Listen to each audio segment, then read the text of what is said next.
Hello बच्चों, आज हम कक्षा 12वीं के अर्थशास्त्र विषय के अंतर्गत देखेंगे राष्ट्रीय आय की गणना विधियां कौन कौन सी हैं या राष्ट्रीय आय को मापने की विधियां क्या है।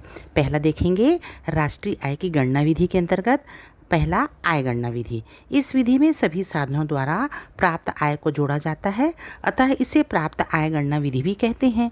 इस विधि में एक वर्ष में व्यक्ति या व्यावसायिक उपक्रमों द्वारा प्राप्त विशुद्ध आय को ज्ञात किया जाता है, उनका योग ही राष्ट्रीय आय होता है। इस योगफल में अनुत्पादक आय को शामिल नहीं किया जा सकता है।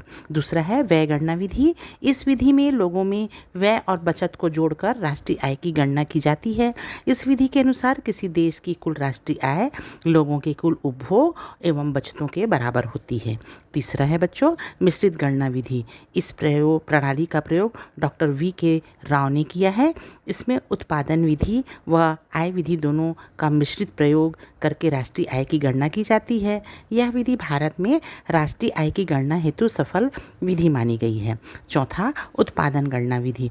इस विधि में एक वर्ष के अंतर्गत देश में स्थित सारे उद्योगों, व्यवसायों, कृषि कार्य द्वारा समस्त उत्पादित वस्तुओं का मूल्य जोड़ दिया जाता है। इससे कच्चे माल का मूल्य, मशीनों का ह्रास तथा प्रतिस्थापना आदि का मूल्य घटाकर वास्तविक राष्ट्रीय आय ज्ञात कर लिया जाता है। इस प्रणाली का प्रयोग करते समय वस्तुओं और सेवाओं के मूल्य की दोहरी गणना से बचना चाहिए। विदेशों को भुगतान में दिए जाने वाले चरण एवं ब्याज की राशि घटाते हुए प्राप्त होने वाले ऋण एवं ब्याज की आय को जोड़कर राष्ट्रीय आय की गणना करनी चाहिए। और अंत में है बच्चों सामाजिक लेखांकन विधि। इस विधि का आविष्कार प्रोफेसर रिचर्ड स्टोन ने किया है।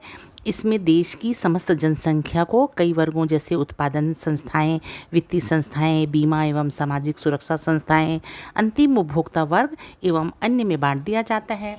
इनमें प्रत्येक वर्ग के कुछ व्यक्तियों की आय ज्ञात करके उसका औसत निकालकर उस वर्ग के व्यक्तियों की संख्या से गुणा कर दिया जाता है।